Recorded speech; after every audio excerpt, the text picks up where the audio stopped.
दोस्तों नमस्कार, जय हिंद। दोस्तों, ठंडी का मौसम है। गर्मी का आनंद लेना चाहिए। गर्मी में ठंडी का आनंद लिया जाता है, ठंडी में गर्मी का आनंद लिया जाता है। इसी तरीके से उस समय उत्तर प्रदेश में ब्राह्मणों की मीटिंग के संबंध में बहुत सारा कुछ हल्ला किया जा रहा है। हल्ला करने वाले लोग, तमाम लोग जो ब्राह्मणों के शुभचिंतक हैं, भाजपा के शुभचिंतक हैं, विपक्ष के भी शुभचिंतक हैं, लेकिन जो हकीकत है उत्तर प्रदेश की राजनीति में, ब्राह्मण सदैव पूज्य रहा है, समाज का शुभचिंतक रहा है। समय समय पर ब्राह्मणों ने अपने त्याग से, अपने बलिदान से समाज को एक रास्ता दिखाया है। उसी रास्ता दिखाने के क्रम में, चूंकि समाज के हित में काम करना, धर्म के लिए काम करना, त्याग करना ब्राह्मण समुदाय के जीन्स में होता है। अध्ययन, खोज, रिसर्च इनके जीन्स में होता है। चिंता, सारी चीजें इनकी जीन्स में होती। उन्हीं चिंताओं के तहत उत्तर प्रदेश में पूरे देश के लोगों ने, जो ब्राह्मण समुदाय से आते हैं, बुद्धिजीवी समुदाय से आते हैं, उन लोगों ने ही आरएसएस की स्थापना किया था और उन्हीं लोगों ने भाजपा की स्थापना किया था, जिसके आज भारतीय जनता पार्टी का फल गुजरात से लेकर के, दक्षिण भारत से लेकर के बिहार, उत्तर प्रदेश, तमाम नामचीन लोग उन्हीं ब्राह्मणों के मेहनत से खा रहे हैं। उन्हीं के बदौलत चिंता से, शुभचिंता से, त्याग से, बलिदान से खा रहे हैं।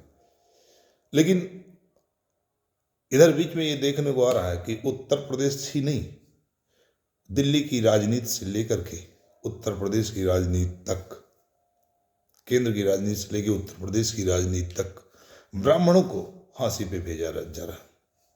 क्यों भेजा जा रहा है? ब्राह्मण चूंकि बुद्धिजीवी वर्ग रहा है। उत्तर प्रदेश का ही उदाहरण ले लीजिए। आज मीटिंग को लेकर के भारतीय जनता तिलमिला गई, भारतीय जनता पार्टी तिलमिला गई है। क्यों तिलमिला गई? क्योंकि उत्तर प्रदेश में भारतीय जनता पार्टी चाहती है कि कोई ब्राह्मण नेता ऐसा आगे न बढ़ पाए जिसकी वजह से कभी कोई बड़ा निर्णय हो सके।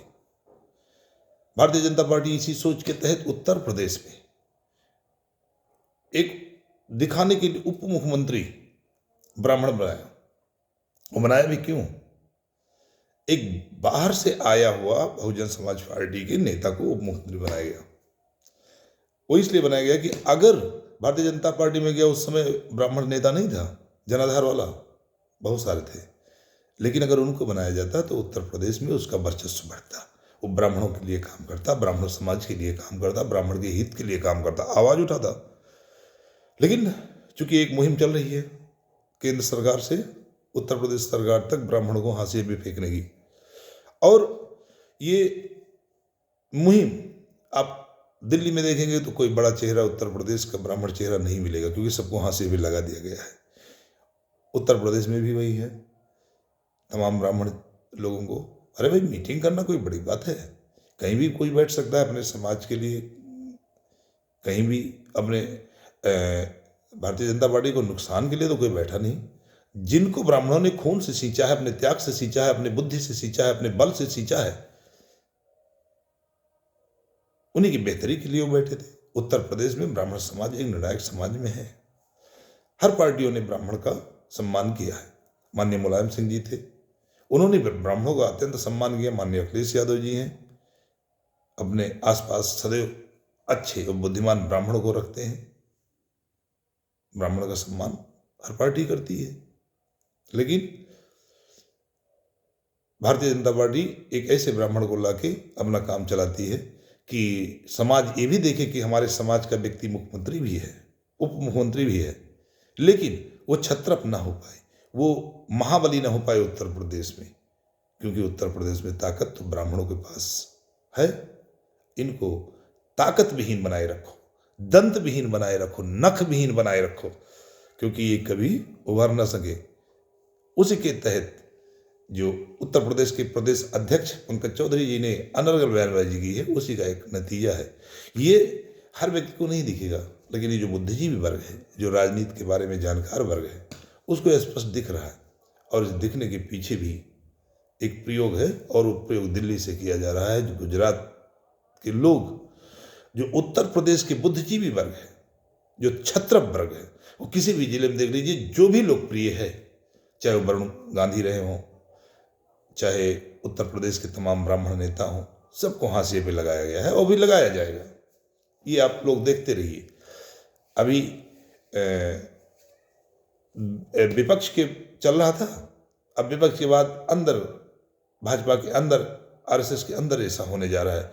क्योंकि अगर बहुत दिनों तक किसी को राज करना है तो वो जनमत से नहीं राज कर सकता, वो शासन के बल पे राज करता है। जैसे हमारे भारत देश में हो रहा है, उत्तर प्रदेश में हो रहा है।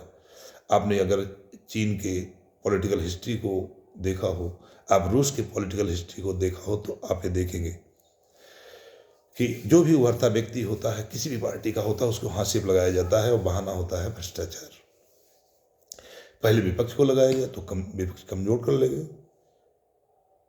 अब वहाँ क्या होता है, मॉस्को में पुतिन की पार्टी ने कानून बना दिया कि पुतिन जब तक चाहे वो राष्ट्रपति रह सकते हैं।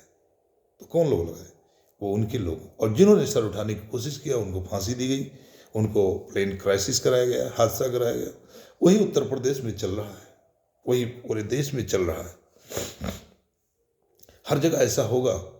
अभी सपा देख रही है, कांग्रेस देख रही है, बसपा देख रही है। बहुत जल्द भारतीय जनता पार्टी के बुद्धिजीवी लोगों, आपको भी देखना है। आपके एक एक पर कतरे जाएंगे। केवल ऐसे ही लोग रहेंगे जो नाम के ब्राह्मण होंगे, नाम के क्षत्रिय होंगे, नाम के पंकज चौधरी होंगे, नाम के ईएससी होंगे, बैकवर्ड होंगे, बस केवल नाम के रहेंगे। किसी लोकप्रिय व्यक्ति को राजनीति में ये गुजरात लॉबी नहीं पसंद करेगी। धीरे धीरे आपको भी काम लगेगा, आपको वहाँ से भेजा जाएगा, आपको भी गैंगस्टर करके आपकी संपत्ति सीज की जाएगी, सारी चीज़ें होंगी। बस आपको राजनीति में नहीं आने दिया जाएगा। आप एक नहीं 100 मीटिंग करोगे। जब तक लोकतांत्रिक कोई सरकार नहीं होगी, कुछ नहीं होगा। ये चाइना और रूस की तरफ बढ़ रहा है हमारा भारत देश। आने वाले दिनों में पच कुछ नहीं रहेगा। केवल सबके खिलाफ वर्तमान सरकार ऑपरेशन करेगी, सबको निसहाय करेगी, असहाय करेगी। आप सब ठंडी में मस्त रहिए, बच के रहिए। जय हिंद, जय समाजवाद।